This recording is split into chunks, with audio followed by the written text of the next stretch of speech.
Welcome back to the swamp, my friends, and welcome if you're new. Today we're going to be sharing some creepy and downright strange and chilling unexplained horror stories.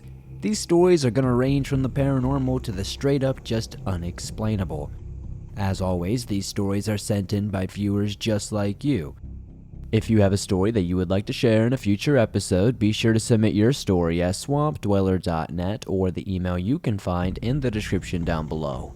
I would love to share your story with everyone here in the swamp. As always, be sure to like this episode, be sure to subscribe if you're new, and get ready for some creepy and allegedly true, unexplained paranormal horror stories that'll freak you out tonight.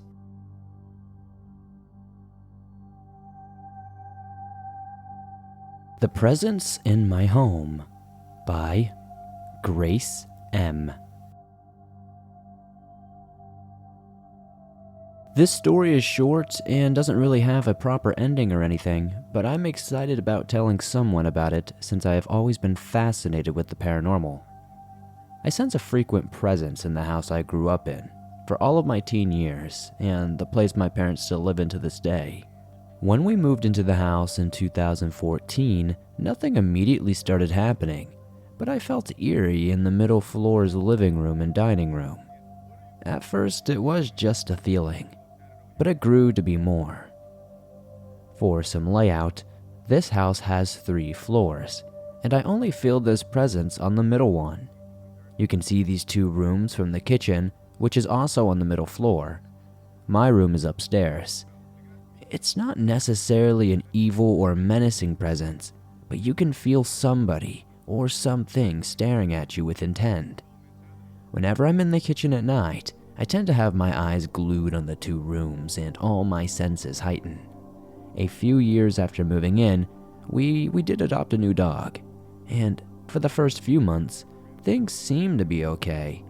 But the longer he spent inside the house, he stares out into the living room and dining room and just growls. He would do this frequently, didn't matter if it was the day or night. Eventually, he would stop doing this, which made me feel maybe like he was okay with the presence and didn't see it as a threat, or maybe he just got used to it. It eased my mind, for better or for worse. One night around 3 a.m., I went downstairs to refill my water glass from the fridge.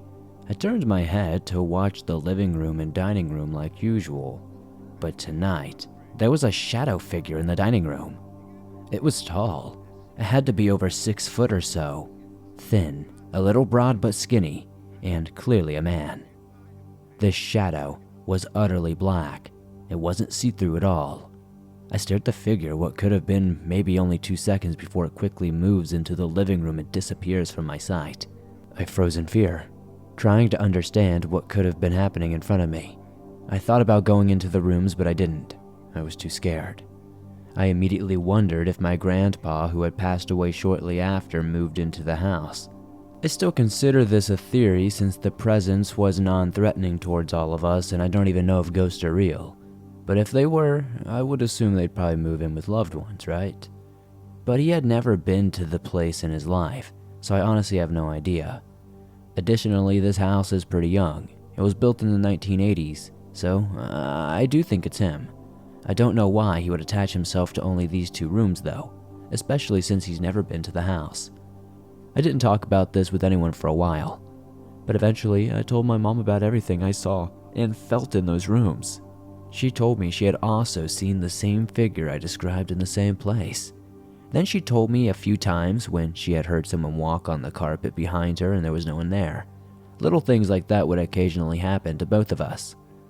In addition, my brother's girlfriend got creeped out when we told her this for the first time, saying that one of the times she stayed there with our family in that house, she had sleep paralysis and saw that figure. She said the figure didn't do anything malicious necessarily. They just stood in the corner of the room, and in her words, seemed to only watch curiously. However, apparently these things never happened to my brother or dad, which is strange.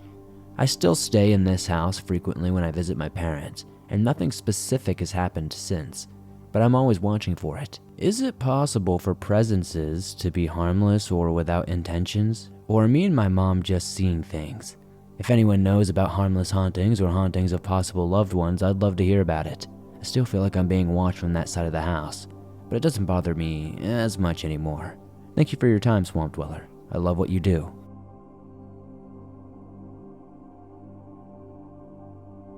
Killer Clown by Connor P. There's been a resurgence in killer clown sightings lately, and I heard one from a friend recently that left me shook. My friend's kids go to Hamilton Middle School in Denver, and he and some buddy of his were hanging out in the Tamarack Square by the Old Dollar movie theater. There's a large storm drainage system underneath the parking lot that lets out into a small creek area, where you can enter the storm sewer, which is exactly what they were doing that evening. It's a pretty popular activity in the area, as there's not much else for young adults to do here. At any rate, there's the main passage, with concrete tunnels snaking their way through the shopping center, creating a virtual maze of putrid standing water, not to mention the occasional dead rat or dirty needle. There's a ton of graffiti everywhere, and allegedly they were down there taking pictures of the graffiti when they noticed a dark red, almost black substance smeared across the wall. Realizing that something was off, they began making their way back out of the labyrinth. Here's where things get creepy, to say the least. They thought they could hear a faint clinking sound, as when metal meets metal. "Come on, man," one of the boys said. "We need to get out of here now." The problem was, every turn they seemed to take took them deeper into the maze and away from the entrance to the storm system. At one point, they started panicking and running down the cramped quarters. My friend's son tripped and fell, and from the ground he saw something truly horrific. There was a man standing in front of them in a clown costume, barreling down the tunnel at them from behind. He leapt to his feet and caught up to the rest of the group who had apparently left him behind. They could finally see the entrance to the tunnel, and he shouted at them to run. Stumbling out into the dry creek bed, they turned around just in time to see the clown man standing in the tunnel entrance glowering. He said the man had steak knives attached to his hands somehow, and he was clinking them together in some sort of menacing fashion. They ran out of the ditch and called their parents, who called the police, who said they checked it out, but didn't seem to take their claims very seriously and even threatened to charge them all with trespassing. Well, kids will be kids, and of course the boys told their classmates, who told their friends, and word quickly got around that there was a killer clown in the tunnels down under Tamarack Square, which spurred on a wave of kids going down there trying to see the clown. Imagine Blair Witch Project, but on steroids. Several other children claimed to have seen the clown after that. One boy said it was dragging its dagger-like fingers down the side of a tunnel.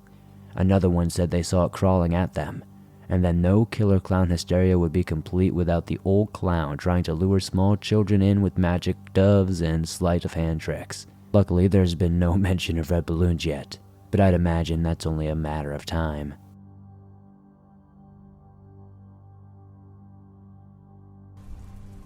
My Experiences with Ghosts by Beatrix. I want to share some experiences with ghosts and the paranormal with you that I've had. I was raised in a moderately religious home. My family is Lutheran, and although I was never much of a believer, I am very spiritual. I've always been, I suppose you could say, sensitive to spirits, and I can sense them and see them in my mind's eye. The first story happened when I was somewhere around 14 years old. At the time, me and my sisters and my dad were staying at my grandpa's house. My grandpa's house is an old farmhouse that is roughly around 100 years old, and at the time, my sisters and I were staying in our grandpa's trophy room. For those who do not know, a trophy room is a big game hunter's dream. It's like my grandpa's trophy case, where all of the stuff like trophies, heads, and animals are displayed. My grandpa's trophy room is vast and about 2 stories and a field floor to ceiling with trophies. Bison, deer, big cats, bears, zebra, wolves. It's honestly insane. If it's huntable, it's probably in this room.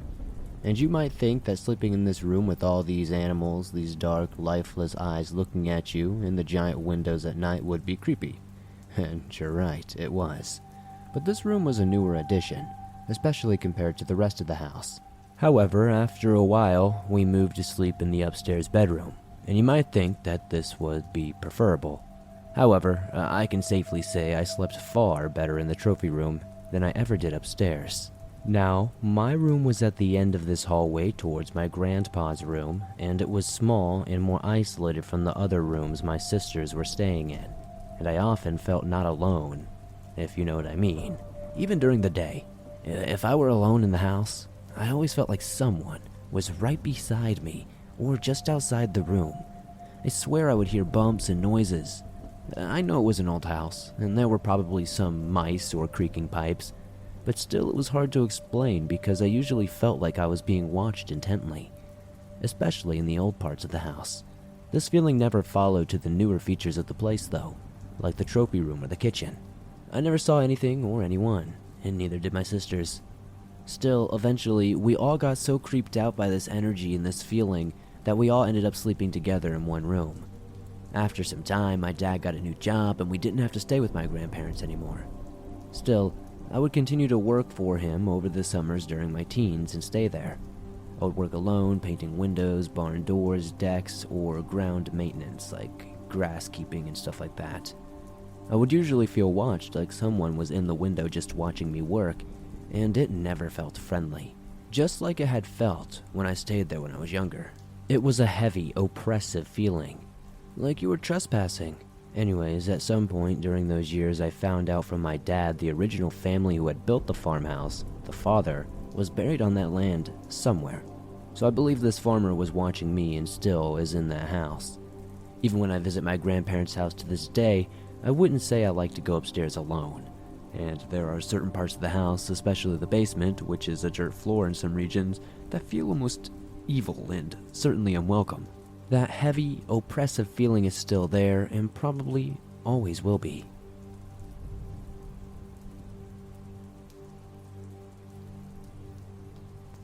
My Friend Miv by Anonymous. I've always wanted to share this story. I've heard many paranormal stories and there's always a little voice of doubt in terms of the storyteller's authenticity. But while these events didn't happen to me, they did happen to someone I was very close with, and contain a few elements of corroboration. It's important for me to get a feeling for honesty when listening to a story that defies scientific belief. So, for what it's worth, this is an honest account. First, a little backstory. Miv was a fascinating woman. She was one of my best friends, which is a little odd because I met her when I was about 18 years old, and she was in her middle ages. I was a young guy into motorcycles and rock music. I played guitar and was into horror movies and working out. As a contrast, she was short, dumpy, had thin greasy hair, a walking stick, and wore thick bottle-rimmed glasses. She was never without a cigarette in her hand, and her ashtray was always full. However, she was an unbelievable, astute, and wise woman, to the point where she was like a wise old oracle to me and my hippie friends. There was never a personal problem she could not fix with a few gentle words.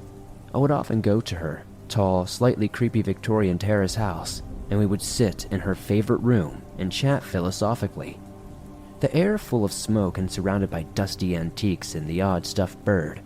Her husband was, by all accounts, a wretched man. His nickname, by all, was the Wizard. Their house was pretty much all wood floors, narrow but tall. He wore an orthopedic shoe, known colloquially as a club foot. You'd hear him coming and clomping down the wood stairs from a mile away.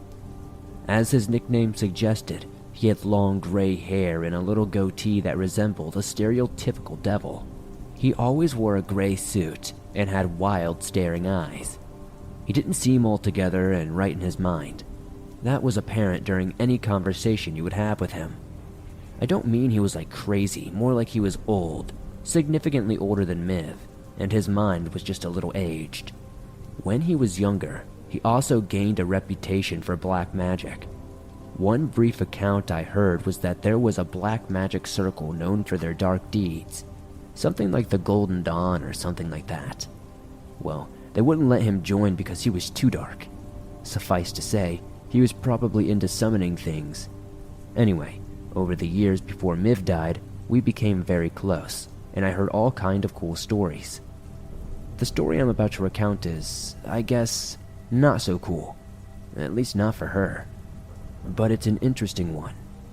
Years ago, when she and her husband were living in South Wales in the UK, they lived in a similar house to the one that I knew that she lived in. A tall, slightly spooky, aren't they all, Victorian terrace house. These houses were usually 3 stories, maybe a basement. I've lived in one myself, and they're inherently spooky, which kind of sets the tone. At the time, Miv and the Wizard had just had their first child, who would grow up to become one of my best friends about 24 years later. She had also, not too terribly long ago, come out of a brief stint in a nun's convent, so she was very religious. With that came certain beliefs and attitudes which would soon be very much tested to breaking points.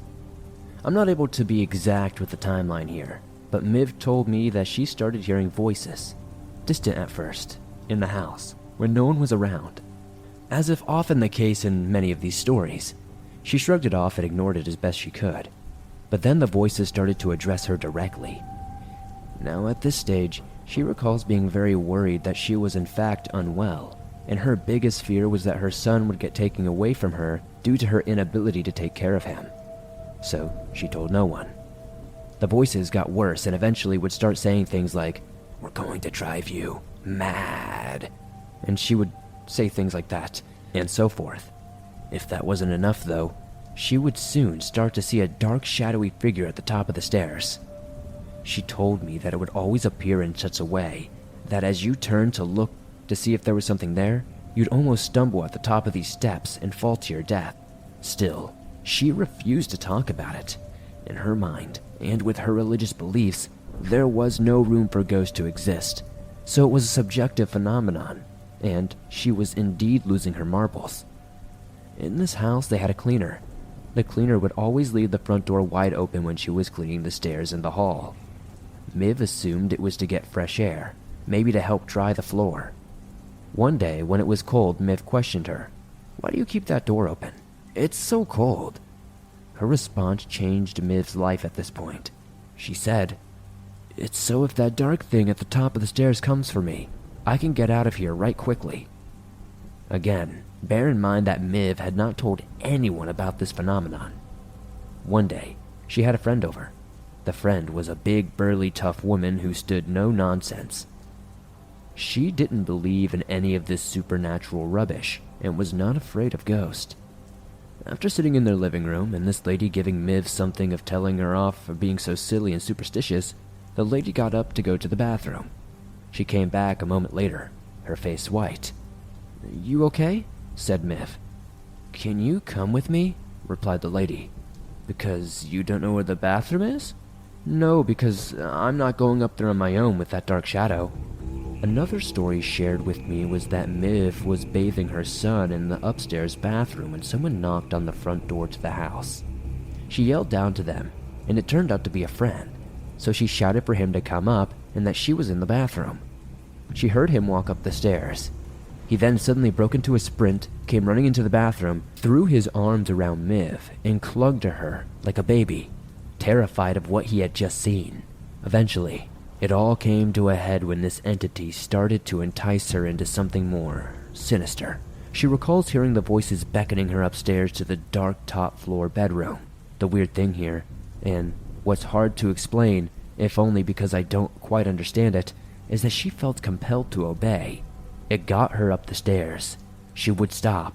She would resist, and it would gently insist that she continues upward. And again, she would obey against her will. This happened all the way until she got to the bedroom with the lights out. If I recall correctly, the thing asked her to turn the lights out, and she at first said no. But again, it insisted. This is crazy, I know. It eventually got her to lie down on the bed. Laying there in the dark, she then described how this entity began to assert itself onto and into her body. She described it like assault, but through her pores, if that makes any sense. She began an internal struggle at this stage, and in that struggle was able to draw some willpower to call out the name of Jesus or something like that. I forgot whether she said a small prayer, but some form of religious statement, and the thing went away instantly. I'm sure there are many other anecdotes. The other friends in our circle know of these stories too and have probably heard their own tales. So I may be missing a few key pieces. All I know is that they shortly moved out of that house. Now, one thing that does stand out as interesting, after discussing the story with a mutual friend who knew Miv for years before I met her, he told me that she'd also said this to him, but around that time that they left the house for good, she saw the wizard kneeling and burying something, and it was thought that he was doing something. Whatever he was doing, though, resembled a closing ceremony for when someone summons a demon. I know some of this won't make any sense, and I don't really expect it to. Why would you stay married to someone that evil, though? I asked myself that question. In fact, you know something? I asked her that same question at least once. She took a long drag on her cigarette, gave a long, slow shrug as she exhaled, and said something about feeling sorry for him. The whole dynamic will have me scratching my head. Miv was incredibly wise in some ways, and yet nonsensical in other ways, but there seemed to be more to that family story than meets the eye. Eventually, they would have a daughter, who was born physically and mentally disabled. The daughter is only surviving family of the member now. My friend, her son, died of cancer about 7 years after I met both him and his mother. The wizard died around that same time, too, and Miv, heartbroken over the death of her son, died just 2 years after we buried him. She used to say, "When I die, I'm going to haunt you," in her usual playful way. Eyes twinkling, taking a drag of a cigarette. She meant to come back and give me a clue about the other side. After attending her son's funeral, I was walking on the waterfront of my hometown. I was thinking about them both, and I felt tearful. I sat on the seawall and spoke to her. I asked her why she didn't come to me to show me any evidence of the other side. I concluded, well, maybe she tried, but I can't see it. Maybe I can only see what I can only see. I stood up to walk away, and something compelled me, I don't know what or why, to look down where I was sitting. There, etched into the very slab of concrete I was sitting on, was the first, initial, and the last name of her son, who we had buried 2 days before. Small Town Haunting by Lynn. Dear Swamp Dweller, I've been listening to your stories for a while. I finally got the courage to share my own. Mind you, the story at the beginning will be a bit hazy, as it happened to me when I was 5. But as my story goes on, because it continued until I was 22, it will become much clearer. When I was growing up, I lived in a small town in Ohio. To protect my family and friends, their names will be changed. Now, I have an older sister who I will call Lucy. We live in a small trailer outside of a small town, literally in the middle of nowhere. It would take us 20 minutes to get to any major stores. One night, my sister Lucy was inviting her friend, who I will call Jessie, over to spend the night and have a sleepover. At the time, me and my sister had shared a room. Jessie was one of my sister's odd friends.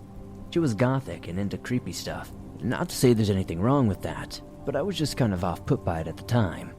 So she had brought over a Ouija board. Me being 5 years old, not understanding the significance of it, I thought it was just some kind of board game. Well, later that night, I want to say sometime around midnight, my sister Lucy and her friend Jessie pulled out the Ouija board and told me to go to bed, after putting a ring of salt around my bed and around them, saying it would protect us. Well, being a little kid, I wanted to see what the big kids were doing. They turned off all the lights and lit a couple of candles. Both sat cross-legged on the floor with their hands on the indicator. Now, I'm not really sure what it's called. Then, they started asking questions. Within a few minutes, they started receiving answers. Both did the normal reaction, which was, "Did you move it?" And they kept blaming each other. After a few minutes, they realized that neither one of them were doing it, and there was an outside force moving it. At one point, whatever was doing it asked them to both lay on the floor. I remember this very clearly. Maybe about 5 to 10 seconds after they laid on the floor, I saw a red orb and white orb enter the room. I was so confused, I had no idea what was going on. Then, as I watched from my bed, I saw the red orb enter my sister, and the white orb enter Jessie. For a few moments, nothing happened. Neither one of them moved. Then it was like all hell broke loose. Dark shadow figures swarmed over me in my bed. I started to scream. My mother heard all the commotion, and when she came in, I was being lifted off the bed by my hair. My sister and her friend were stuck to the floor and could not move. My mother started chanting something. I couldn't for the life of me tell you what it was that she said, but whatever it was, it worked. I felt my bed and my sister and her friend both sat at the same time. My mother looked at them and then looked at me. She saw the Ouija board on the floor and asked my sister and her friend what they had done. When neither one of them would answer, she asked me. I told her what I saw and what had happened. My mother was angry at my sister and her friend. She took the Ouija board away and went outside to burn it. As I would later learn, that is not the thing to do. For 10 years after that, nothing happened. My parents had bought a double-wide trailer and put in a basement foundation to make it look like a real home. When building all of this, we had a lot of problems. The biggest problem that I could remember when we were doing the basement foundation, in the back wall of the foundation, it fell in. We chalked it up to nothing but natural occurrences, but it kept happening, and it was a pain in the butt to get it to stay up. I don't even remember what they ended up doing to make sure it didn't happen again. The year I turned 15, my mother had gone to an antique store and bought an antique mirror. She hung it above a 55-gallon aquarium. One day, me, my sister, and my mother were sitting in the dining room. We were all talking about mundane things about our lives. All of a sudden, we heard something running through the house and then a child's laughter, and then my bedroom door slam. Me and my mother and my sister both looked at each other in shock and horror. We had no idea what had just happened. Things continued to get worse from there. There was one morning during the summer I had woken up late from staying up all night. My mother had been working a 70-hour work week and had the day off, so she was sleeping in too. When I walked out into the kitchen, I screamed because all the cabinet doors were open and all the dishes were stacked on the counters. It was insane, because there was like canned vegetables on top of them, balanced in ways that were just not natural. This was stacked in a way that would be extremely odd for any human being to do. When my mother heard the scream, she came out of her bedroom and saw what had happened. She had started to put the pieces together, so she did her best to seek help. She talked to my father about it. My father was a skeptic and he had never really, witnessed any of these events, so I don't really think he believed in any such thing. This ends up in an argument between the two of them. Eventually, my mother just waited until he was away for work to go to a Wicca priestess to ask for help. The priestess gave her things to bless the house with. She sent me away to one of my friends and called my sister over, who had moved out a while back, for some help. I do not know the events that occurred that night. I do not know what really went down, but for at least a year things were okay after that. Until one night, I was in the living room. The way our living room was set up was that we had one large couch, which was set up against the window, next to an end table. On the other end was another end table and a love seat, so it was shaped like an L, with the coffee table in the middle. Next to the other end table, at the end of the large couch, was the TV stand. We also had a fireplace in the living room, which was across from the large couch directly opposite. It was a weekend, and I was working on a project for school. My parents were out grocery shopping, so I sat at the coffee table on the floor, working on my project while watching TV with my back to the fireplace. Suddenly, I got the strange feeling like something was watching me. I started looking around, and then I looked at the fireplace. I noticed movement in the fireplace. As I kept on looking at the fireplace intently, I noticed a face. Whatever this thing was had scraggly hair with cat-like eyes that were green and the most demonic smile I could ever imagine. It had what looked like alligator teeth. I was so entranced by it, I kept on staring at it and then I decided to draw it. It moved its head back and forth, and finally, it said something to me. It said, "I've been with you for many years, and I will never leave. Even when you think I'm gone, I'll still be there." At this point, being scared out of my mind, I ran to grab my house phone and called my mother and told her she needed to get home now. When her and my father got home, they asked me what I was doing in their bedroom. They could see me from the window while they were driving up the driveway. I told them I hadn't even left the living room. I was too scared to move. My parents did not believe me because my mother got upset and told me I shouldn't be telling stories. 2 weeks after this event was when things really got bad. My father was away on work again. Me and my mother were sitting in the living room watching TV together. As we were watching TV, we started hearing bangs on our front door. My mother went to check on what it was, and there was no one there. She sat back down and started watching TV with me again. Then we heard footsteps running across the house from my bedroom to their bedroom and the door slamming. The laughter of a child followed it again. Me and my mother both looked shocked to each other. The cabinet doors in the kitchen all started opening and closing and banging hard like somebody was angry. The mirror above the fish tank started vibrating and banging off the wall. At this moment, me and my mother both stood up and ran for her bedroom. She went to her side table and pulled out sage candles and the Bible. She lit the candles and the sage and started repeating a verse from the Bible. I started to become angry and felt sick all of a sudden. After about 20 minutes of her just repeating the verses, everything stopped. She asked me if I was okay, to which I replied I did not feel very well. She put her hand on my forehead and realized I was burning up. A few hours later, after we cleaned up everything, I felt fine. The fever was gone. Many years later, I'd entered a bad relationship. When I was around 22, me and my ex decided to go on a night drive. It'd been raining for quite a few days, and we wanted to get out of the house. We were coming down a steep hill, and all of a sudden, something was before us. When I say something, I knew exactly what it was. It was the same scraggly figure I had seen in my fireplace all those years ago. But this time it had a body, and it was about 6 foot tall, and it had long claws for hands. My ex slammed on the brakes to try to avoid it, and we swerved past it. It reached out towards the car, trying to scratch out at us. Our tires blew out, and he started swerving uncontrollably down a hill with a curved bottom with an embankment. We went over the embankment, and we landed on a bush, allowing us to land softly, luckily. My ex had hit his head on the window on the driver's side. I had been wearing my seatbelt and was not injured too bad.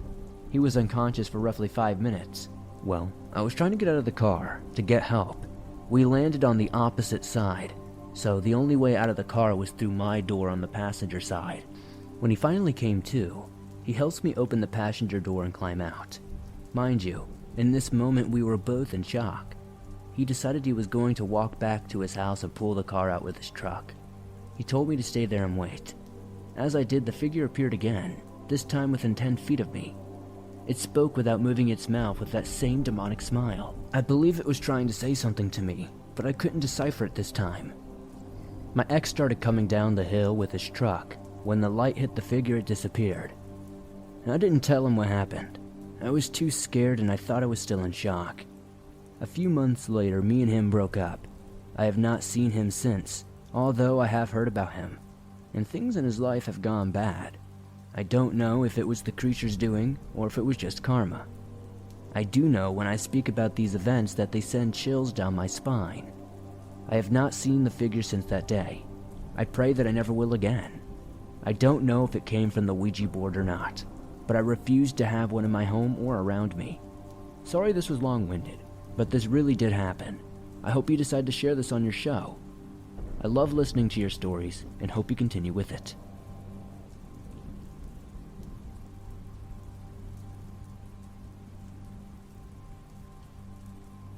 Traumatic Events I Can't Quite Explain by Yumi L. So this happened quite a few years back. I was a recent graduate, working as a low-paid radio presenter on the local television, dating a man much older than me. Jordan, a renowned artist and writer. Our relationship was never as close as I would have wanted it to be. The excuse of work and other personal issues would have always stood in the way. His mom had recently suffered a stroke, so we were all busy tending to her in some way, even though she was extraordinarily headstrong and independent. A professional stylist would come over to her apartment every week, fix her hair, paint her nails, etc. Despite her slight immobilization and health condition, she was adamant about maintaining her physical appearance. I often visited her, and we talked over coffee and countless cigarettes. One day I stayed the night with my boyfriend. I was busy making breakfast for us all the following day. His mother was still in bed sleeping longer than usual. Jordan decided if it was time to wake her up since the food was almost ready. He entered her room only to exit almost immediately, swiftly walking over to me, where I saw what had just occurred. Confused, I asked what was going on, and in a calm voice he quickly said, "Go home, she's gone. I don't want you to see this." I immediately knew what had happened and grabbed my coat to leave. The next few days were a blur for us all. I was called over for a final open casket viewing before they transported her body to a nearby city where she was to be cremated then buried. As soon as it started, it was all over and calm again. The funeral was over and Jordan was now home. I went over to his apartment to spend some time with him and comfort him. Our close friend had traveled to pay her respect, and we invited her to stay the night before she traveled back the following day. I was pacing the living room up and down, suddenly feeling emotions welling up in me stronger than I was ready for. I looked up at the grandfather clock sitting against a wall when I noticed the arrows going backward, then forward again, in a systematic pattern. I stayed transfixed on it for quite a few seconds, not quite believing what I had seen. When I finally snapped out of it and decided to check the clock for some sort of issue and check the other clocks in the room to make sure I wasn't going crazy, I hadn't even thought to turn the lights on. So it took me a second to focus my eyes, but when I did, I was not even surprised to see the clocks in the room were all acting up at the same time. A happy, sad feeling washed over me, and I shouted for Jordan and our friend to come see. They were just as surprised as I was, but no one seemed afraid. We all just kind of smiled knowingly. Even in the so-called afterlife, his mother kept her sense of humor alive. Eventually, we quieted down and sat on the living room sofa to watch TV before bed.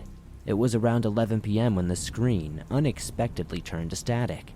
My boyfriend stood up, almost likely to go slam his hand on the TV in an attempt to fix it, when the sudden static turned to a complete black screen with a message in the corner saying "Sleep 3.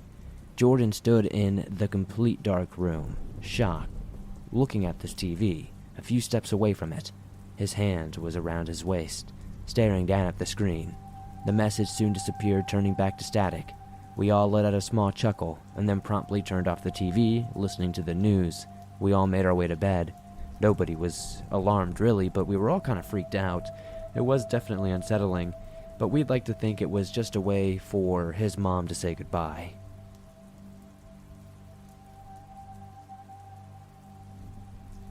My Aunt's Spooky House by Anonymous. I have an aunt that lives in a haunted house. The house was built in the late 1800s. The house has a weird setup. It is technically two separate identical houses conjoined as one big house. According to my mom, the house was owned by two women that were twins, with each twin living on their own side, and each side connecting through a staircase in the attic. Legend has it that the twins had an uncle that did bad things to them, that ended in one of the twins getting pregnant and having a baby. The other twin smothered the baby, ending in both twins committing suicide. Weirdly, almost every family member that has ever had the misfortune of sleeping over at that house has left with a story to tell. To my own dismay, I have on 2 different occasions experienced something here. The summer after I graduated 8th grade, my older cousin was getting married out of state. Not all of our family from our state could go, so just me and my aunt went. We had a very early flight to catch, so she figured it would be better if I spent the night at her house. I asked if I could sleep in her room. When she asked why, I was direct and told her because the house was haunted. As usual, she shrugged it off and angrily disputed that there were no ghosts. She said, "If it will make you feel a little bit better, you can stay in my room." As night drew near, I went to the bathroom, to the medicine cabinet, and took sleep medicine. in hopes it would make me fall asleep before my aunt. Sure enough, it didn't. My aunt dozed off and I lay wide awake and scared, occasionally switching my eyes from looking at the TV to glance at the hallway through the open door. A couple of hours passed and nothing happened. I started to let my guard down and relax just a little bit. I got a little more comfortable in the bed and, out of nowhere, the closet doorknob started to frantically rotate, as if someone was trying to get out. I immediately sat up, wide awake and in panic mode. The remaining hours of the night I stayed awake in fear, watching the closet door, not sure who or what was trying to open it, but to this day, I'm happy it never did. Years later, the summer after I graduated college, I spent the night over at her house again. Like the previous time, we were traveling out of town the next day, and my aunt figured it would be better if I spent the night at her house, so we could catch an early flight the next morning. I unhappily obliged. As we were tired for the night, I headed to the room where I would be sleeping. It was the room down the hall from my aunt's. I closed the door, put on my PJs, and sat down on the recliner in front of the TV. I had already mentally prepared myself and had expected to stay awake the entire night. The beginning of the night, I browsed the web on my phone to pass some time. A couple of hours passed and nothing was happening. So, as soon as the clock approached 3 a.m., I began to hear what sounded like heeled shoes walking. Whatever it was walked up the stairs, down the hall, and stopped right outside the room I was in. I immediately jumped up, went to the heavy daybed in the room and pushed it in front of the door to prevent whatever it was from opening the door. The walking continued. Again and again. It would start from the base of the stairs and go up the stairs and down the hall, each time stopping right outside the door of the room I was in. Despite barricading the door closed, I was still scared. To lighten up the tense atmosphere, I turned on a channel that had some stand-up comedy and tried to watch that, but I was still terrified. The walking persisted for about an hour. Eventually it stopped, but I kept the door barricaded, remained awake, and waited until the morning to open the door. I have not been back to sleep over at my aunt's house, and I likely never will.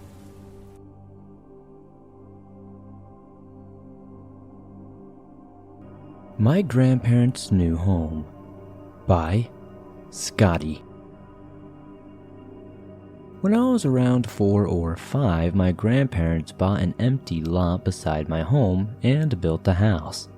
They picked that lot so they could live next to us, but later I discovered my grandmother had chosen it for, different reasons. A thick mass of trees was behind my house, and the lot my grandmother had bought, there was a well in those woods. Children had slipped, fallen into that well long ago and died. I'm not sure how many. There used to be a cabin on that land at some point. There was minimal trace of it still, only an outline of stone out in the trees. Why did they insist on it being the exact location? There was plenty of space everywhere else. She never really explained why the history of the place caused her to build there. She just felt that it called to her. I spent a lot of time at my grandparents' house. They were unusual people, to say the least. They were Catholic, but had a strange obsession with the supernatural. My grandmother would drive for hours, miles upon miles, to buy dolls that were supposed to be haunted. Mind you, this was in the early 1990s. She didn't have the internet at the time, so she had to find out about these dolls by word of mouth and the contacts she had. She was obsessed with those dolls. She lived in a larger 2-story house, but people rarely used the second story. She had transformed the 2 upstairs bedrooms into spirit bedrooms. At least, that's what she called them. They had beds, dresses, and toys. They looked just like standard bedrooms. I was allowed to go up there and play. Heck, I even slept up there sometimes. I never heard or saw anything whenever I was in those rooms either. Whenever I was playing or sleeping, nothing. But when I was downstairs, I'd listen to all kinds of noises coming from those rooms. Lots of laughter and children playing. Sometimes the bedroom doors would lock themselves from the inside, then magically unlock later. When I got older, my grandmother told me of her experience with demons and how she had even been attacked by one. She even claimed that when she was younger, the devil himself had entered her bedroom. I never knew what to make of her stories, but she always stuck to them. She claimed that my grandfather had let them into their lives years ago, and that she just learned to adjust. I never knew who she was referring to, but I assumed she meant demons. My grandfather did some things, but I never got the whole story. Since both of my grandparents are dead now, I don't think I ever will.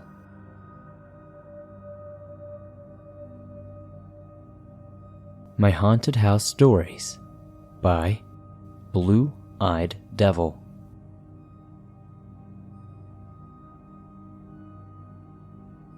Since I was a kid, my sixth sense has always been spot on. I'm very good at reading others' energy. I have guts and feelings that are hardly ever wrong, and I have dreams about things that have yet to happen. So when weird, unexplainable things happen, I usually shrug it off and do my business. So about 12 years ago, my spouse, oldest daughter, and I moved into a 2-story condo. Each building was 4 condos side by side. The first time seeing the apartment, we did a walkthrough. I didn't really have any gut feelings or pick up any nasty negative energy. So a week later, my spouse and I were moving our belongings into the new place. I suddenly get hit with anxiety, nervousness, and fear as I go upstairs. I tried to push the feelings away, chalking it up to moving and being in a new place. After a couple of weeks, the feelings hadn't gone away entirely, and I was scared of going upstairs by myself and refused to do it. Then, our daughter started waking up in the middle of the night screaming like someone was trying to murder her. One of those nights, I went into her room to retrieve her. Fear and panic overcame me to the point that my daughter and I would be harmed if I didn't leave the room at that moment. From that night on, any time I went to lie my daughter down after putting her to sleep, she would instantly wake up and cry for me to pick her up. Then my spouse and I would hear loud footsteps going up or down the stairs, all hours of the night, only to get up and, you guessed it, no one was there. We also saw shadows moving and items missing, and searched the entire condo only to return and find them where we had left them. After 8 months of living there, my spouse got a new job, and we did eventually move to a new city. After moving into our new place, another 2-story condo, not long after we settled in, weird and unexplainable things started happening. My daughter at the time was only 3, and I would wake up at all hours of the night to find her having full-blown conversations with no one. Our sliding closet doors would open by themselves after I knew they were closed. One morning, I was getting ready for work. I was the only one there when 4 different toys in my daughter's room started going off. The cycle went on 3 or 4 times before I got so scared and ran out of the condo and finished getting ready at work. Not long after this happened, we had to move to another place because the neighbor's water heater flooded the bottom part of the condo. When packing up my daughter's room, I couldn't find any of the toys making the sounds from that day. In our new place, after getting settled, I started getting the feeling of being watched and someone standing behind me all the time. On several occasions, I had a bedroom and laundry door slam in my face right as I was ready to walk into them. Of course, there wasn't anyone around that could have done it. The most terrifying thing that happened to me there, my daughter and I were in my bed. She was in a profound sleep when all of a sudden, she sat up, looked me dead in the eyes, and proceeded to tell me about my deceased father, whom she had never met or knew anything about. When she was done, she lay back down and went back to sleep like nothing had ever happened. When I asked her about it the following day, she didn't even remember doing it. Later that same night, I'm having a little intense nightmare that I somehow managed to wake myself up from, only to feel someone or something grab me around my ankle, almost jerking me off the bed. Whatever it was only had 3 fingers and sharp nails digging into my skin. Looking at my ankle, I could see the indentations from where the nails were digging. We have since moved again, and whatever was following or attached to me or us is still around. Blessed items are placed around our house to form a protective barrier. It seemed to be doing the trick for now, but things are starting up again, and honestly, I'm at my wit's end with all of it. I would appreciate anyone who could point me in the right direction or help me with this situation. I'm sorry if this story wasn't as scary as the rest of them, but this is my life currently.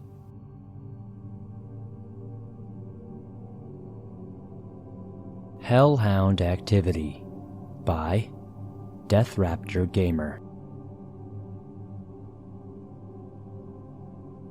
Hey Swamp Dweller, I will first say that this is not my first story here. as I've had experiences with the supernatural before this. For some context, I am an 18-year-old male student at a government-funded trade school on the Pacific coast of the United States, and these occurrences have been going on since before I even arrived on campus.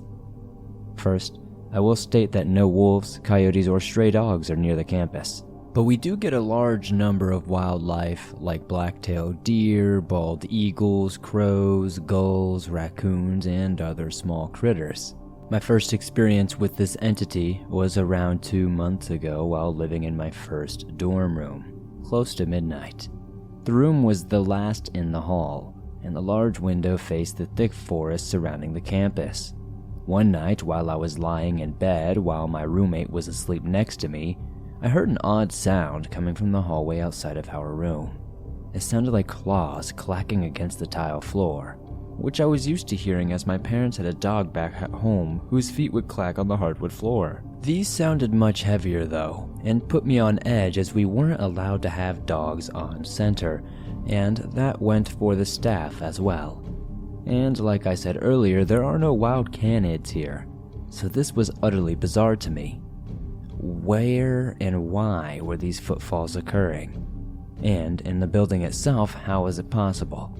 I was deeply concerned, so I woke my roommate up and explained what I had heard. I thought he wouldn't believe me, but surprisingly, he did. "You heard it too?" he said, as I opened the door and looked into the hallway, only to find nothing there. I remember asking him what he meant, and he proceeded to explain how he had heard the same clacking at least 3 times around the same time, and he even described hearing deep howls echoing in the night. We began discussing and hypothesizing on what we were both experiencing and concluded that we were both somehow in some sort of circle of a Hellhound activity. After ruling out all plausible and natural possibilities, our campus has a rich history of tragedy and loss, from homicides to suicides all within the past 90 years of our campus, which we felt was attracting negative entities like our suspected Hellhound onto the center. I then began asking around after determining our culprit, trying to see if anyone else had encountered or had an experience with what we had dubbed the Hound. A surprising number of people had experienced the activity that we did, and even a guy who had seen it. By the time I finished asking around, I had at least 12 individuals from the dorms who had experiences with the Hound. I wrapped up our investigation, and things returned to normal for about a week until the weekend rolled around.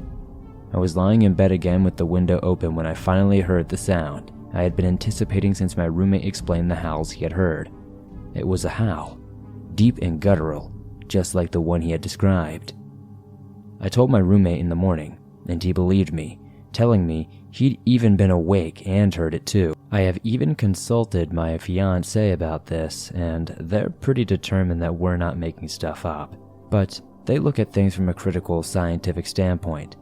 She came up with something short of determining the identity of what we experienced. But I'm pretty sure this is still a Hellhound, or at least maybe some sort of ghost dog. But me and my roommate, we've moved out of that room. And now we don't experience these things anymore. University Ghost Experiences by Anonymous. This happened a while ago but still haunts me. I really don't know how to compartmentalize it.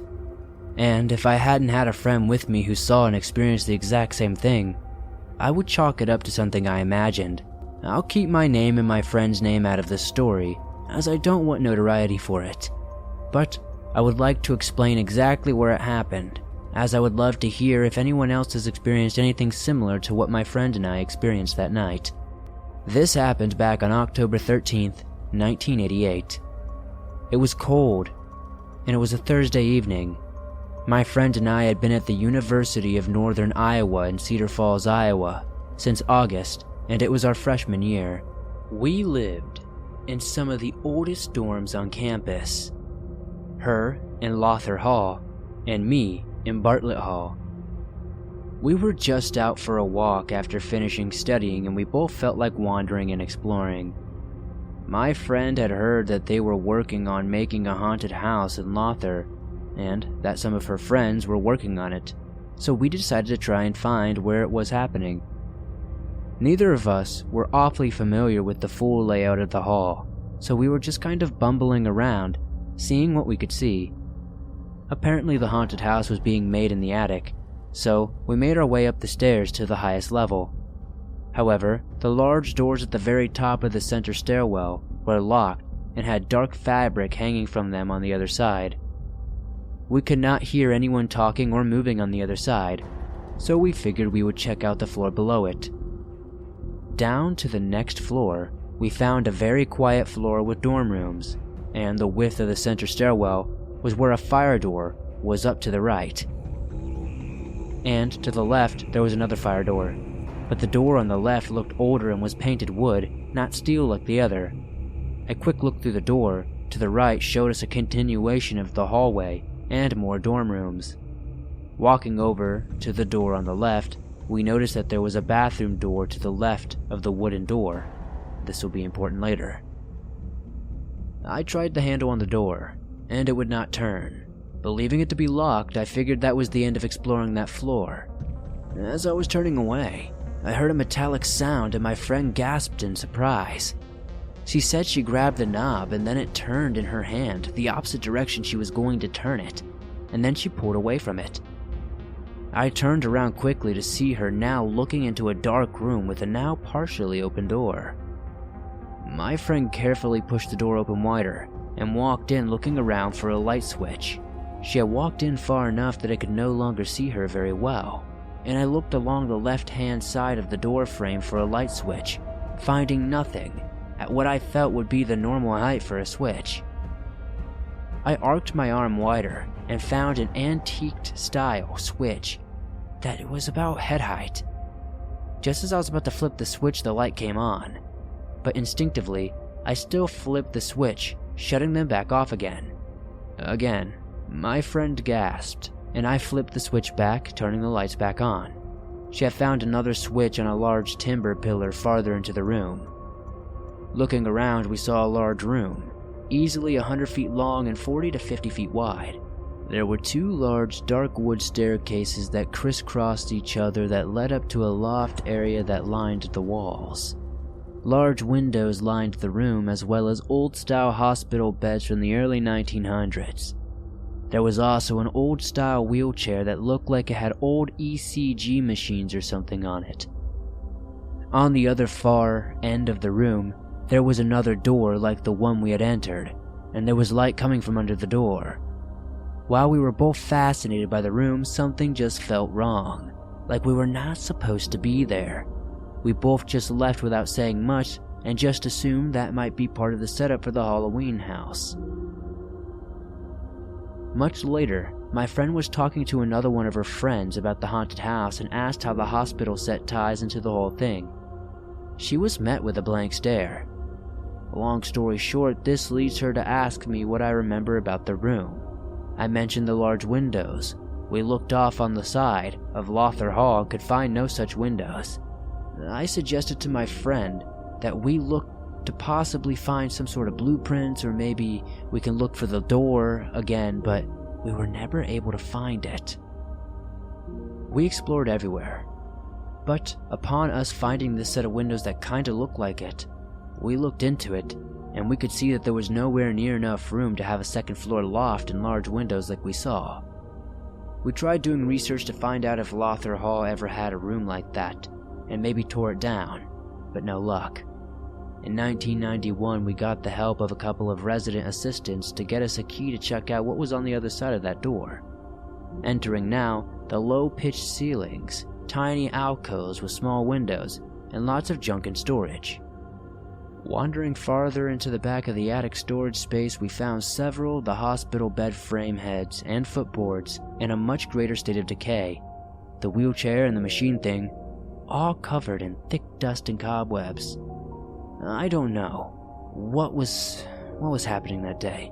I don't know if we stumbled upon some alternate dimension, maybe some portal slip in time. I have no idea. Maybe it was another timeline, another universe. I don't know. But I just remember how things felt so wrong when we stumbled into that room. I wondered what would have happened if we stayed there too long. and where we would be now.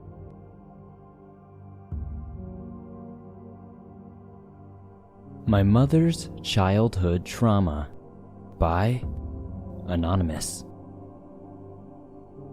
This story happened to my mom back when she was just 10 years old and forced to live with her grandparents as her mother couldn't afford to raise all 4 siblings.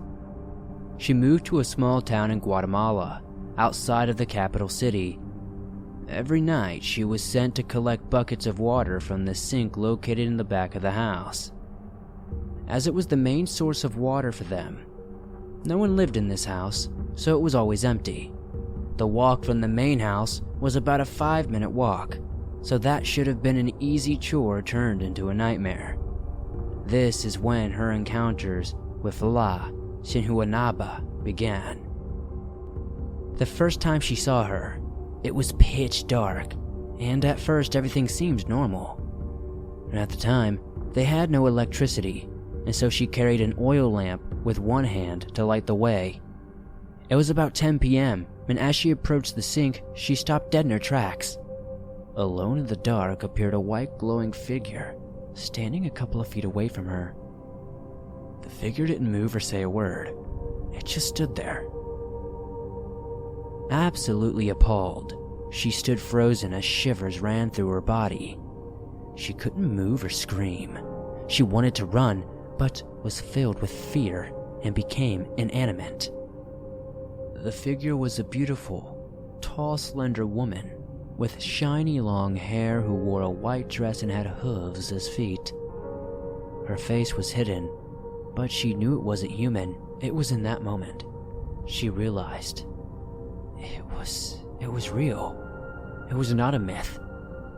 The tales described to her as a child of a supernatural creature that takes the form of a gorgeous woman who would lure men or a woman away before revealing her true face, a horse or human skull. Desperately, she closed her eyes as she knew she couldn't face her.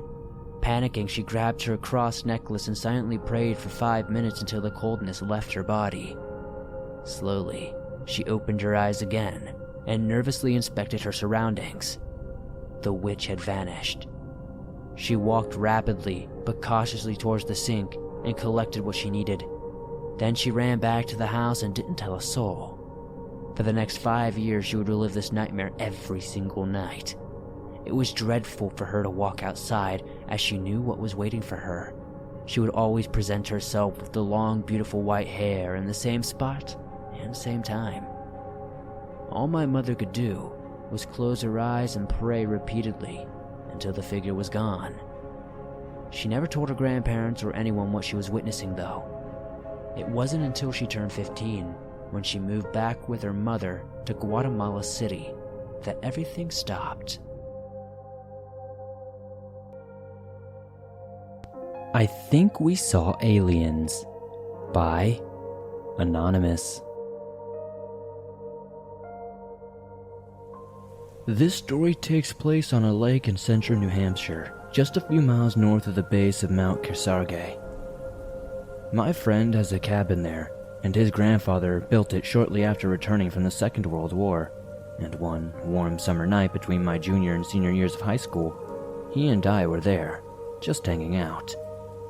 While we did drink and partake in the ganja from time to time, we were not intoxicated in any way on this night. We had simply been bored in our little hometown about 30 miles or approximately 48 kilometers to the south. So on a whim one evening, we decided to drive up and spend the night there, to light a fire and sit by the water on the beach chairs, and enjoy the nighttime t-shirt and swimming trunks weather while it lasted. I would say it was around 9 or 10 p.m., and we had gotten up to inspect his grandfather's old canoe that laid upside down atop the wooden dock because we wanted to use it the next day to head to the lone island to look for loon nests and try to catch some catfish. As we walked to the dock from where we had been sitting, I gazed across the lake at Mount Kearsarge. The mountain has a height of 2,937 feet, or 895 meters, and a prominence of 2,080 feet, or 630 meters. So, since it was basically 2,000 feet straight up from our position, as we were only a couple of miles from its summit, it was quite an imposing figure in the night sky. Now the mountain has a tower on the peak that flashes a red light at night. There is only one light and it is red. I had seen it many times before. It was just a fact, however, as I followed my friend to the dock that I noticed there were more than 2 lights on this night. In addition to the usual red flashing light, there was a second, yellowish orange orb to its right, essentially equidistant in height. It was not moving, flashing, pulsating, nothing. It just hung there, motionless in the night sky. I told my friend, who was immediately interested, and so we were both just stood there, transfixed for a while before he asked me what the hell I thought it was. I would have immediately considered a helicopter, but it was just so still and silent. After just a few moments of silent staring, we both shrugged our shoulders and continued down to the canoe at the end of the dock. We inspected it for a while, placing it in the lake to check for leaks, and decided that it was good to go, which was exciting, as we were really looking forward to getting on the water. After lugging it back to the original resting position, I turned to my right and bent down to wash the cobwebs off my fingers in the lake. As I was doing this, I returned my gaze to the mountain, and to my amazement, there were now 2 identical orbs, one on either side of the red flashing light. I smacked my friend across the shoulder and told him to look up, and again, we just stared transfixed, albeit this time a little more anxiety-ridden. "What the hell?" my friend said, with a bit of fear creeping into his voice. Without averting our gaze, we backpedaled to our chairs and began discussing possibilities. It is important to note that both of us were science-believing realists, and still are to this day. We both accepted the distinct possibility that we, humanity, were most likely not alone in this never-ending galaxy, let alone the universe. Something, all the grains of sand on Earth. You know, the old Carl Sagan adage. So as we sat, discussing both the Fermi paradox and the likelihood that it was just some sort of temporary, human-made thing going on top of the mountain, something happened. Before our eyes, one of the orbs slowly descended below the backside of the mountain and out of sight. I'm sorry, I know I am no aeronautical engineer or anything, but I know what a helicopter looks like when it descends in elevation. This was not like that at all. It sunk down and out of sight in less than just a few seconds, very smoothly, all without making any lateral movement whatsoever. We were stunned, but before we had time to wallow in this feeling or think that we could have possibly seen something unnatural, the other orb took off from its position. It did not gain or lose any elevation. It just took off horizontally at breakneck speed and began to make its way around the edge of the lake. It was not until the light was about halfway between its starting point and our position that we began to consider that it might be heading straight for us. We stood still at the shore and followed the objects with our eyes. Out of sheer curiosity and without speaking, we both made an unconscious decision to wait and see what would happen. I mean, what else were we supposed to do? At no point did we talk or look at each other. We just stood there, watching. Without leaving you in suspense for too long, the object did eventually arrive to where we were, and upon its arrival, it slowed to a crawl and crept over us at a snail's pace. It was big. Not stereotypically mothership big, but big. I do not know exactly, but if I had to estimate, I would say it was about 50 meters in length by 30 meters in width. It was shaped like a fat cigar and had 2 or 3 rows of orange lights on its bottom. I cannot tell you what my friend was doing or how he was reacting at this time, for I was entranced. I remember thinking that I had never had an opportunity to view something like this, and I probably would never get another chance again. It was a once-in-a-lifetime experience, so I stared intensely, examining anything and everything about it that I could. Unfortunately, there were not many details that I could make out, only its approximate dimensions and the rows of lights. It made no real sounds aside from what I perceived to be a very, very faint humming. There were no beams of light shooting down at us or anything like that. We stood in the pitch blackness of the late New Hampshire night, and I remember preparing myself for something to happen to us. But as far as I know, nothing ever did. As soon as it had crept its way past us, it took off as fast as it had appeared, up into the night sky and out of sight. At that point, I shot my head back across the lake towards the mountain. There There was nothing but the normal, flashing red light remaining. All appeared to be back to normal. I do not think we said anything to each other aside from, "Let's get out of here," or something to that effect, before grabbing what little we had brought with us and hightailing it back to my friend's car. We drove the 30 miles back to our hometown, purchased some snacks at the convenience store, and returned to his house where we proceeded to set up the same beach chairs that we had brought with us to the lake in his backyard, where we stayed up for most of the night, talking about what the hell we had just seen. For the next few weeks, my mind had hardly focused on anything else. I told my parents at some point, but they sort of just laughed it off, telling me that it must have been a helicopter or something like that. And after their reaction, I decided not to tell anyone else. Not until I was older and gave no crap about what people would think of me. It was only then that I began to tell my trusted friends about what happened that night. My friend and I have since parted ways. We live across an ocean from each other now and talk from time to time. In fact, it has been a few years since one of us brought it up. However, sitting here and writing this down, it just now made me want to reach out and talk with him again. I know what I saw, and it was not constructed by humanity. We do not have that sort of technology, at least, not that we know of. And if we do, there is far more hidden from the average citizen of the Earth than I thought possible. But I am digressing into conspiracy theories now, and that is a path that I try not to go down. The fact is that the possibility that we are alone in the universe is so microscopically small. Consider this. There are billions of planets out there that are much, much older than Earth. All it would take is one of them to have developed intelligent life a few million years before us, giving them a massive head start in the development and technology scheme that would allow them to create machines that could do what these objects are. Thank you for sharing my story, Swamp Dweller. I hope you enjoyed it.